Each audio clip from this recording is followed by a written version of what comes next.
मेरे सभी प्यारे साथियों को मेरा प्यार भरा नमस्कार। और आज की वीडियो में हम लोग डिस्कस करेंगे टॉमस हार्डी पर आधारित कुछ मोस्ट इम्पॉर्टेंट एमसीक्यूज। ये सभी एमसीक्यूज हमारे पीजीटी के एग्ज़ाम में बहुत ज़्यादा हेल्पफुल होंगे। तो चलो शुरुआत करते हैं। सबसे पहला एमसीक्यूज, हु क्लासिफाइड बेसेक्स नोबेल, किसने क्लासिफाइड किया? क्लासिफाइड का मतलब वर्गीकृत किया बेसेक्स नोबेल्स को अंडर द हेड्स, हेड्स का मतलब टाइटल से, यानी कि ऐसा कौन व्यक्ति था जिसने इन शीर्षकों के अंतर्गत अपने नॉवेल्स को जो है वो क्लासिफाइड किया, वर्गीकृत किया। तो वो कोई और नहीं था, हार्डी स्वयं थे। हार्डी ने स्वयं अपने नॉवेल्स को इन टाइटल से वर्गीकृत किया। कौन कौन से टाइटल दिए थे? पहला टाइटल इन्होंने दिया था novels of character and environment, दूसरा था हमारा रोमांसेस एंड फैंटेसीज, और तीसरा था नॉवेल्स ऑफ इंजेन्युइटी एंड एक्सपेरिमेंट।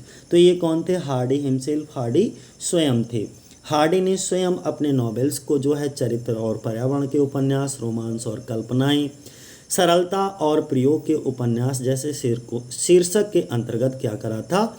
अपने नॉवेल्स को क्लासिफाइड किया था, वर्गीकृत किया था, डिवाइड किया था।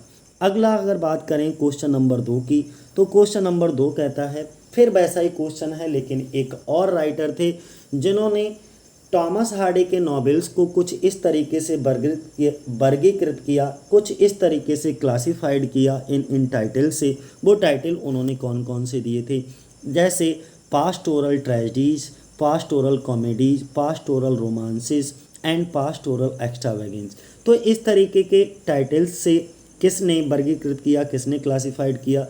तो वो हमारे कौन थे? एसी रिकेट्स ने। एसी रिकेट्स ने इनके नॉवेल्स को इस तरीके से जो है वर्गीकृत किया था। कौन कौन से तरीकों से? Pastoral tragedies, pastoral comedies, pastoral romances and pastoral extravagance. AC rickets. अगला तीसरा क्वेश्चन है हमारा, हु फेल इल विद प्लेयर्जी, प्लेयर्जी से कौन बीमार पड़ गया दिसंबर 1927 में एंड डाइड इन जनवरी 1928। अर्थात इनके कहने का मतलब ये है कि दिसंबर 1927 में प्लेयर्जी से कौन बीमार पड़ा और जनवरी 1928 में उनकी मृत्यु हो गई। वो कौन थे? तो टॉमस हार्डी थे। कौन थे? Thomas Hardy. चौथा क्वेश्चन हमारा है, हुज फ्यूनरल बिकेम कंट्रोवर्शियल, किसका अंतिम संस्कार बहुत ज़्यादा विवादास्पद हो गया? वेन, जब हिज एग्जीक्यूटर, उनके जो एग्जीक्यूटर थे जिनका नाम था sir Sydney Carlisle, Cockrell was insisting for the burial in the Abbey's Poets Corner, यानी कि उनके जो एग्जीक्यूटर थे सर सिडनी कार्लाइल कॉकरेल ने एबे पोइट्स कॉर्नर में दफनाने पर जोर दिया। यानी कि जो सर सिडनी कार्लाइल थे तो उन्होंने ये जोर दिया कि इनको कहाँ दफनाया जाए? पोइट्स कॉर्नर में दफनाया जाए, इस बात पर जोर देते थे। जबकि उनका जो परिवार था, his family and friends based him, उनकी ये इच्छा थी टू बी बरीड, इनको दफनाया जाए एट स्टिन्सफोर्ड में, इन दी सेम ग्रेव, और उसी कब्र में दफनाया जाए एज हिज फर्स्ट वाइफ एमा, जिसमें इनकी पहली वाइफ जो हैं एमा को दफनाया गया था। तो क्या मतलब हुआ कि इनका अंतिम संस्कार किस तरीके से बहुत ज़्यादा कंट्रोवर्शियल हो गया था। इनके एक एग्जीक्यूटर थे जिनका नाम सर सिडनी कार्लाइल कॉकरेल था। उन्होंने इस बात पर बहुत ज़्यादा जोर दिया कि टॉमस हार्डी को पोइट्स कॉर्नर में दफनाया जाए, लेकिन दूसरी तरफ कौन था? दूसरी तरफ इनका परिवार थे और इनके बहुत सारे दोस्त थे। उनकी ये इच्छा थी कि टॉमस हार्डी को स्टिन्सफोर्ड में उनकी पत्नी जो कि एमा दफन थी, उसी कब्र में इनको दफनाया जाए। ठीक है, तो वो कौन थे? टॉमस हार्डी थे। डी ऑप्शन हमारा क्या होगा? सही होगा, ध्यान बनाए रखना। ठीक है, टॉमस हार्डी। अगला क्वेश्चन है कि हार्डीज रिलीजियस बिलीफ की बात कर लेते हैं कि जो टॉमस हार्डी थे उनके जो religious beliefs are the mixture of, किस तरीके के मिक्सचर थे? तो एग्नोस्टिसिज्म और स्पिरिटिज्म। ठीक है, इस तरीके का मिक्सर, दो तरीके के मिक्सर मिलते हैं उनके रिलीजियस बिलीफ में। एक तो एग्नोस्टिसिज्म और दूसरा मिलता है स्पिरिटिज्म। तो इन दोनों का मतलब क्या होता है? एक्चुअली अज्ञेयवाद कहते हैं एग्नोस्टिसिज्म को, अज्ञेयवाद, और दूसरा प्रेतात्मवाद होता है स्पिरिटिसिज्म। ठीक है, स्पिरिट नहीं होती हैं जो, कहते नहीं भूत वगैरह, भूत बाधाएं, ऐसे। तो इस तरीके का मिक्सर इनका जो रिलीजियस बिलीफ होता है उसमें मिलता है। अगला क्वेश्चन 6 नंबर देख लीजिएगा कि डिस्परेट रेमेडीज, और ये जो डिस्परेट रेमेडीज था 1871 में आया था, was the result of the inspiration from, ये किसका रिजल्ट था, किससे इंस्पायर होकर के इन्होंने इस वर्क को लिखा था, तो ये बताया गया है। तो देख लीजिएगा डिस्परेट रेमेडी जो है वो किसकी प्रेरणा का परिणाम था, किसकी प्रेरणा का परिणाम था। 4 ऑप्शन आपके सामने दे रखे हैं, 4 में से एक ऑप्शन आपका सही है। तो कौन सा, सी ऑप्शन पर हम लोग जाएंगे, जॉर्ज मेरेडिथ। कौन थे, जॉर्ज मेरेडिथ। ठीक है, 7वां क्वेश्चन देख लो। 7वां क्वेश्चन हमारा कौन सा है कि विच नॉवेल, कौन सा novel is the result of Hardy's courtship, Hardy के कोर्टशिप का परिणाम था विद हिज फर्स्ट वाइफ, उनकी जो पहली पत्नी थी। यानी कि टॉमस हार्डी का ऐसा कौन सा उपन्यास था जिसमें अपनी पहली पत्नी के साथ प्रेमालाप का परिणाम था, यानी कि उसमें इनको कोर्टशिप को दिखाया गया था। This is the only novel, ये इनका इकलौता नॉवेल है that is without a touch of pessimism, जिसमें किसी तरीके का कोई पेसिमिज्म नहीं दिखाया गया, किसी तरीके की कोई निराशावादिता नहीं दिखाई गई। ठीक है, तो ऐसा कौन सा नॉवेल था, उस नॉवेल का आपको नाम बताना है। ये 4 ऑप्शन आपके सामने हैं। C option, far from the madding crowd, ये इनका बहुत प्यारा सा नॉवेल है, far from the madding crowd. अच्छा, हार्डी के नॉवेल वैसे ही बहुत ज़्यादा फेमस हैं, बहुत इंटरेस्टिंग भी हैं, जब आप पढ़ोगे तो बड़ा मज़ा आता है पढ़ते हुए। 8वां क्वेश्चन हमारा कौन सा है, this was the novel in which Hardy introduced, ऐसा कौन सा नॉवेल था जिसमें हार्डी ने इंट्रोड्यूस किया वेसेक्स रीजन को, किसको, वेसेक्स रीजन को। मतलब ये है कि यह वह उपन्यास था जिसमें हार्डी ने वेसेक्स रीजन को जो है इंट्रोड्यूस किया। इट बिकेम सो पॉपुलर, ये बहुत ज़्यादा लोकप्रिय भी हुआ, पॉपुलर भी हुआ कि हार्डी ने साहित्यिक करियर को आगे बढ़ाने, फिर क्या हुआ, सो इसलिए इतना ज़्यादा पॉपुलर हुआ कि जो हार्डी थे उन्होंने सोचा टू परस्यूइंग, आगे बढ़ाने के लिए द लिटरेरी कैरियर, अपने साहित्यिक कैरियर को, और उन्होंने ये था यहाँ तक ये डिसाइड कर लिया कि गिविंग अप, वो छोड़ देंगे एन आर्किटेक्चरल वर्क जो उनका था, ठीक है, वास्तुकला का जो काम था उसके बारे में, उसको छोड़ने के बारे में सोच लिया था। ऐसा कौन सा उपन्यास था, विच नॉवेल, ऐसा कौन सा उपन्यास था। ठीक है, तो ये उनका जो उपन्यास था वो भी था फार फ्रॉम द मैडिंग क्राउड। क्या है, far from the madding crowd. 9 number का क्वेश्चन देखो, what is the sub title of taste of the D Orwell's, यानी कि 9 क्वेश्चन है कि टेस ऑफ द डी ऑरवेल्स का जो सब टाइटल है वो आपको बताना है। तो कौन सा है, a pure woman faithfully presented, ये इसका सब टाइटल है। तो ध्यान बनाए रखना, टेस ऑफ द ऑरवेल्स का जो सब टाइटल है वो कौन सा है, a pure woman faithfully presented, A option. 10 नंबर का क्वेश्चन है हमारा, for the frank treatment of sex Jude the Obscure was often refer to as, इसको किस तरीके से रेफर किया जाता है, तो ज्यूड द ऑब्सीन करके रेफर किया जाता है। Who is the hero and heroine, hero और heroine of the novel Jude the Obscure का हीरो और हीरोइन नॉवेल, पहले आपको हीरो बताना है, इसके बाद हीरोइन बतानी है, तो कौन है वो आपको बताना है। तो कौन है, यहाँ पर 4th ऑप्शन पे जाएंगे, जूड फॉली और सू ब्राइड हेड हैं। कौन है, Jude Fawley and Sue Bridehead. तो डी ऑप्शन हमारा लगा लीजिएगा, Jude Fawley and Sue Bridehead.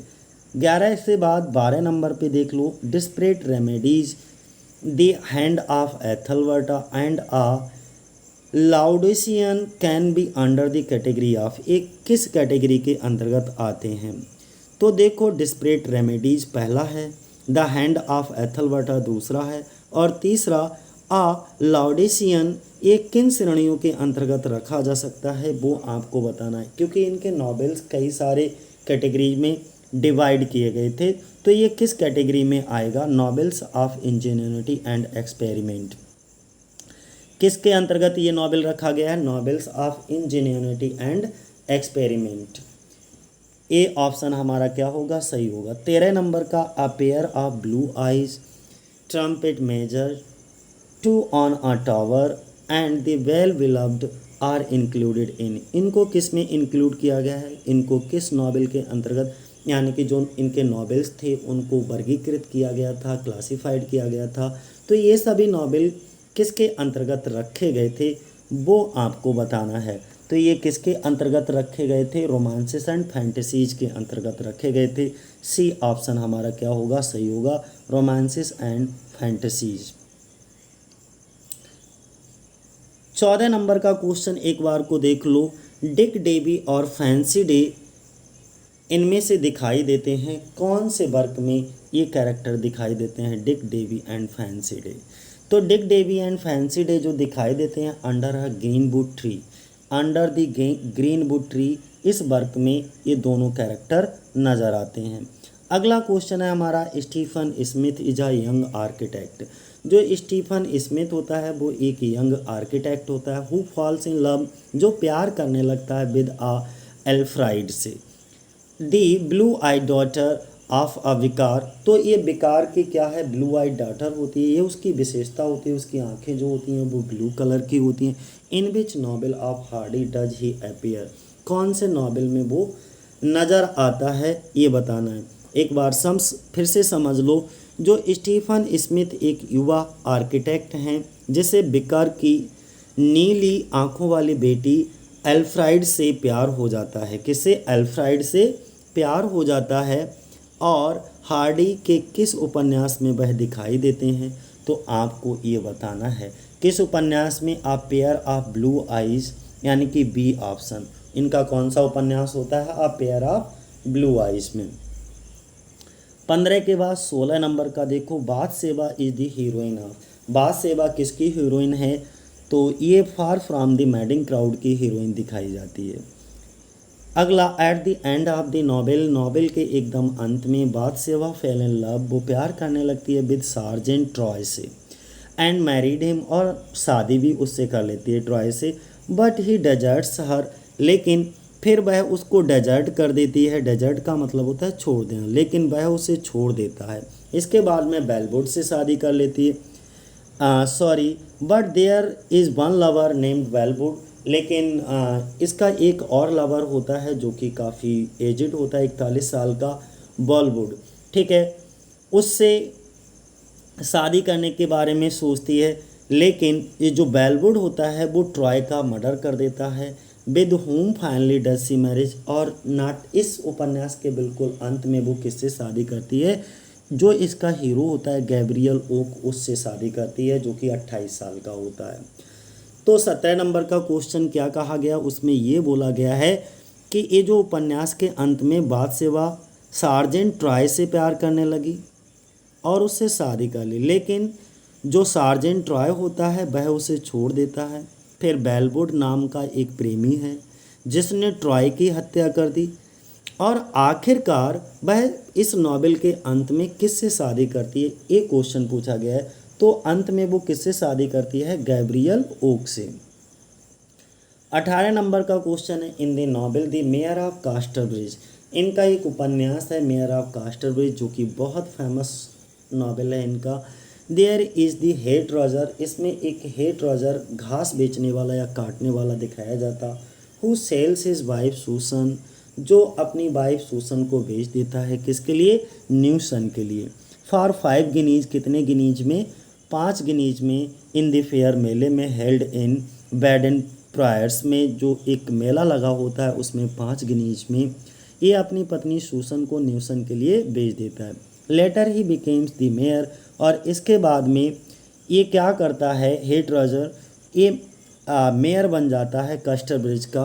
तो वो आपको बताना है, फाइंड हिम आउट, उसको बताना है ये कौन व्यक्ति होता है, तो माइकल हैंचर्ड होता है। कौन होता है, माइकल हैंचर्ड। मतलब ये हुआ, जो हमारा नॉवेल है द मेयर ऑफ कास्टरब्रिज में एक घास काटने वाला एक व्यक्ति है, हेड रॉजर है, जो बैडन प्रायर्स में, एक जगह का नाम है, यहाँ पे ये ध्यान बनाए रखना, बैडन प्रायर्स ये है जिसको मैं सर्किल कर रहा हूँ। बैडन प्रायर्स में एक मेला लगा होता है, इसी जगह पर एक मेले का आयोजन होता है, और उस मेले के आयोजन में ये अपनी पत्नी सूसन को 5 गिनी में न्यूसन को बेच देता है और बाद में वह मेयर भी बन जाता है। आपको बताना है वो कौन है, तो माइकल हैंचार्ड है। ठीक है, 19 नंबर का क्वेश्चन देखो, in the Mayor of Casterbridge Lucetta Templeman. जो मेयर ऑफ कास्टरब्रिज होता है उसमें लुसेटा टेम्पलमैन, जो कि एक जर्सी लड़की होती है, Jersey girl, comes to marry Henchard. इसके बाद वो आती है और शादी कर लेती है हैंचार्ड से, बट मैरिज हिज राइवल। लेकिन उनकी जो शादी होती है वो प्रतिद्वंदी होती है, लेकिन उसकी प्रतिद्वंदी से शादी कर लेती है। ये क्या करती है, ये उसके राइवल से शादी कर लेती है। Who is his rival in love and business. उसके प्यार और बिजनेस में उसका प्रतिद्वंदी कौन दिखाया जाता है, ये आंसर आपको बताना है। तो उसका प्रतिद्वंदी कौन दिखाया जाता है, 4 ऑप्शन आपके सामने दे रखे हैं। तो डोनाल्ड फारफ्रे होता है। कौन होता है, डोनाल्ड फारफ्रे। ठीक है, ए ऑप्शन हमारा क्या है, सही है। एक बार चाहो तो समझ लो क्या है। द मेयर ऑफ कास्टरब्रिज में लुसेटा टेम्पलमैन एक जर्सी लड़की है जो हैंचार्ड से शादी करने आती तो हैंचार्ड से शादी करने के लिए, लेकिन वो शादी कर किससे लेती है, उसका एक राइवल होता है, प्रतिद्वंदी होता है। ठीक है, उससे शादी कर लेती है। ठीक है, अब बल्कि ये प्यार और व्यापार में भी उसका प्रतिद्वंदी होता है, यानी कि लव और बिजनेस दोनों में उसका राइवल दिखाया जाता है। ऐसा व्यक्ति कौन होता है इस नॉवेल के अंतर्गत, तो डोनाल्ड फारफ्रे होता है। इनको ध्यान बनाए रखना। 20 नंबर का क्वेश्चन है, आफ्टर द डेथ ऑफ लुसेटा की मृत्यु के बाद फारफ्रे मैरिज। फारफ्रे जो है वो किससे शादी कर लेता है, लुसेटा की मृत्यु के बाद किससे विवाह किया था, तो 4 ऑप्शन फिर से आपके सामने हैं। तो एलिजाबेथ जैन से, सी ऑप्शन हमारा क्या होगा, सही होगा, एलिजाबेथ जैन। अगला क्वेश्चन 21 नंबर पे, the hero of the Woodlanders the trader of Evel. ये जो हीरो होता है वुडलैंडर उपन्यास का, उसमें ये जो हीरो दिखाया जाता है वो एक व्यापारी दिखाया जाता है of Apple and cedar. Cedar भी एक प्रकार का फल ही होता है, देवदार का शायद। Lives in Blackmore Vale in Dorset. यानी कि वुडलैंडर्स में एक हीरो है जो सेब और सिडार का व्यापारी दिखाया जाता है, डॉर्सेट में ब्लैकमोर घाटी में रहता है। उसकी सगाई जो हो जाती है, ही इज बिथॉर्ड का मतलब होता है फियांसे कह सकते हो, या उसका जो सगाई होती है उसके लिए बोलते हैं।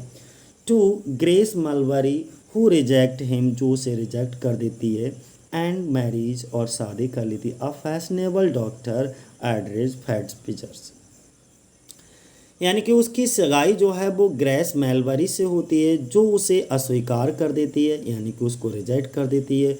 और इसके बाद ये एक फैशनेबल डॉक्टर होता है एड्रेज फैट्सपियर्स से विवाह कर लेती है। ठीक है, डॉक्टर का नाम एडवर्ड फैट्सपियर्स है और उसी से क्या करती है, विवाह करती है। उसका नाम बताना है आपको, नाम क्या है, तो उसका नाम है जाइल्स विंटरबॉर्न।